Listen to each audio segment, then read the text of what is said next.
In order to set up back tap gestures on Samsung Galaxy S26, first of all we need to go to the Galaxy Store, and then over here we need to download an app that is called Good Luck. There we go. So this is the app that I'm talking about. We need to download it, and then once you have it, we want to open it. And then once you get the app, then in here in the plugins, we need to scroll down in order to find Register, which should be somewhere over here. We should be able to use this download button in order to get the plugin. And once it is installed, we need to go up to the list, to the top of the list, and we can tap on Register in order to open the app or the plugin. Now in here we need to grant some permissions, so let's do so.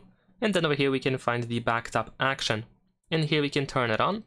We can set up the double tap and the triple tap. In my case, I'm just gonna set up the double tap, and we can decide what should happen when we do the double tap. So let's say I'm just gonna use the take a screenshot. We can also tap on the setting in order to just switch to basic. And now we can give it a try. Of course, if you go back, we can also adjust the sensitivity. We can also tap on this eye icon in order to see additional information. But now let's give it a try.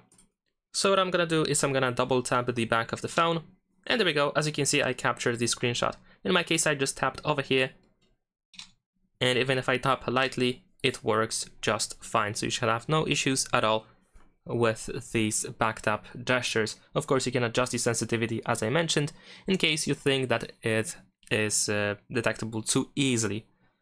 And that is all. Leave a like and subscribe.